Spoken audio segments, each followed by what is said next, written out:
ఓవరాల్‌గా ఉపాధి అవకాశాలు కూడా పెరుగుతున్నాయి అంటారు. ఇక్కడ లోకల్‌గా ఏమైనా ఉన్నాయా? ఇన్‌బిల్డ్ చేసి ఇక్కడ వాళ్ళకి ఏమైనా ఉద్యోగాలు? అంటే ఉపాధి అవకాశాలంటే ఇక్కడ వచ్చేటటువంటి యాక్టివిటీస్‌ని బట్టి ఉంటాయండి. ఇప్పుడు రైతులకు సంబంధించి కాకుండా అంటే రైతులకు సంబంధించి పిల్లలు అవును. పిల్లలు. బీటెక్‌లు, ఎంటెక్‌లు ఇట్లా చదివిన వాళ్ళకి కాకుండా అక్కడి నుంచి కింద స్థాయి చదువులు చదివిన వాళ్ళందరికి కూడా ఇక్కడ ఉపాధి సంబంధించి అవకాశాలకి చిన్న ఇబ్బందులు లేవు.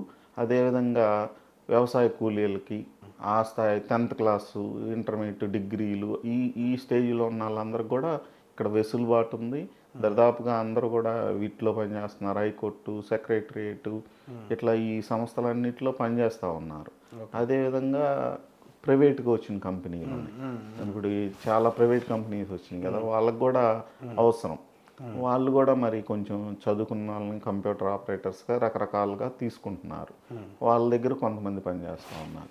చంద్రబాబు నాయుడు గారు ప్రభుత్వం 15 ఏళ్ళు ఉండాలని పవన్ కళ్యాణ్ గారు ప్రతి వేదిక మీద చెప్తా ఉన్నారు. అంత అవసరం గాని ఆయన చెప్తున్న దాన్ని మీరు ఎట్లా చూస్తారు? మీరు చెప్తున్న ప్రణాళికలు, బాబు గారు రచిస్తున్న వ్యూహాలు, భవిష్యత్తుకు సంబంధించి తరాలకు నిర్మించబోయే రాజధాని ఆంధ్రప్రదేశ్ భవిష్యత్తు 15 సంవత్సరాలు ప్రజలు ఇవ్వాలంటారా? ఇస్తారని నమ్మకం ఉందా మీకు? అంటే ఆంధ్రప్రదేశ్ అభివృద్ధి చెందాలన్నా, ఆంధ్రప్రదేశ్ ఒక గాడిలో పడాలన్నా, పూర్తి స్థాయిలో ఆంధ్రప్రదేశ్ శ్రీలంక లాగో, బంగ్లాదేశ్ లాగో అంటే నేను చెప్పేది అక్కడ ఉన్నటువంటి కల్లోలాల గురించి కాదు. ఆర్థికంగా అధాపాతాళానికి వెళ్లకుండా ఉండాలి. భవిష్యత్ తరాల ఆంధ్రప్రదేశ్ బాగుండాలి అని అంటే తప్పనిసరిగా 15 సంవత్సరాల పాటు బీజేపీ, జనసేన, తెలుగుదేశం పార్టీ యొక్క కూటమి అధికారంలో ఉండాల్సిన ఆవశ్యకత అయితే తప్పనిసరిగా ఉంది. జగన్మోహన్ రెడ్డి గారి యొక్క అరాచక పాలన చూసిన తర్వాత మరలా జగన్మోహన్ రెడ్డికి రాజ్యాధికారం అప్పజెపితే ఆంధ్రప్రదేశ్ ఏ విధంగా అవుతుంది, ఈ తరాలు ఎలా దెబ్బతింటాయి అనే దాని మీద పవన్ కళ్యాణ్ గారికి ఒక పూర్తి అవగాహన వచ్చిన తర్వాత, అది మరి ముఖ్యంగా ప్రభుత్వంలోకి వచ్చిన తర్వాత చంద్రబాబు నాయుడు గారి వే ఆఫ్ పాలన దగ్గర నుంచి చూసి ఆ పరిపాలించే విధానం కానీ, ఆయన యొక్క ఆతృత కానీ, ఏదన్నా చేయాలనేటటువంటి ఆయన యొక్క విజన్ కానీ, మరి మోడీ గారి యొక్క సహాయ సహకారాలు ఇవన్నీ కూడా ఉండాలంటే సుమారు మనం అందరం కలిసి ఉంటేనే ఈ ఆంధ్రప్రదేశ్ బాగుంటుంది అని కేవలం ఆంధ్రప్రదేశ్ యొక్క భవిష్యత్ తరాలను దృష్టిలో పెట్టుకొని మాత్రమే రాజకీయాలకు అతీతంగా మరి పవన్ కళ్యాణ్ గారు ఈ వ్యాఖ్యలు ప్రతి వేదిక మీద చేస్తున్నారని చెప్పి నేను భావిస్తూ ఉన్నాను. 15 సంవత్సరాలు ఇస్తారంటారా కంటిన్యూటీగా ప్రజలు మీకు? మనం ప్రజలు బాగుండాలన్నా, మరి ఆంధ్రప్రదేశ్ బాగుండాలన్నా ఉంది. అయితే ప్రభుత్వం కూడా మా బాబు గారికి కూడా కార్యకర్తలుగా మా అందరి రిక్వెస్ట్ ఏంటంటే కేవలం ప్రభుత్వం నడపటమే కాదు, పార్టీని కూడా పట్టించుకోవాల్సిన అవసరం ఉందని గతంలో ప్రభుత్వం ఉన్నప్పుడు చాలామంది చెప్పినా కూడా చంద్రబాబు గారు ఎప్పుడు కూడా ప్రజల గురించి ఆలోచిస్తా, భవిష్యత్తు గురించి ఆలోచిస్తా, పార్టీ మీద కొంచెం దృష్టి తగ్గించినప్పుడల్లా పార్టీ ఇబ్బందులకు గురవుతూ ఉంది.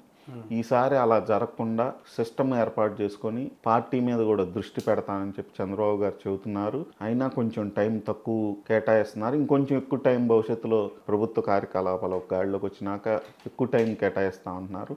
ఎక్కువ టైం కేటాయించాల్సిన అవసరం ఉంది. ఎందుకంటే రాజకీయ పార్టీగా మనం మనుగడ సాధించి, రాజకీయ పార్టీగా మనం ఉన్నప్పుడే, డెవలప్ అయినప్పుడే, రాజకీయంగా మనం అన్ని రకాల కార్యకలాపాలు చేసి మనం ఎమ్మెల్యేలుగా, ఎంపీలుగా గెలిచినప్పుడు మాత్రమే మన ప్రభుత్వం కంటిన్యూషన్ అవుతుంది. మనం పార్టీని టైం కేటాయించకపోతే, ప్రభుత్వం మీద దృష్టి కేటాయిస్తే కొంత ఇబ్బందులకు గురవ్వాల్సిన అవసరం ఉంటుంది. దానికి ఈసారి లోకేష్ గారు కొంత ఫీడ్బ్యాక్ ఉంది. మరి యువకుడు, అదేవిధంగా మరి ఒక నిరూపించుకున్నటువంటి లీడర్గా తయారయ్యారు. లోకేష్ గారి మీద తెలుగుదేశం పార్టీ యొక్క కేడర్కి కానీ, నాయకులకు కానీ నమ్మకం ఉంది, స్ఫూర్తి వచ్చింది.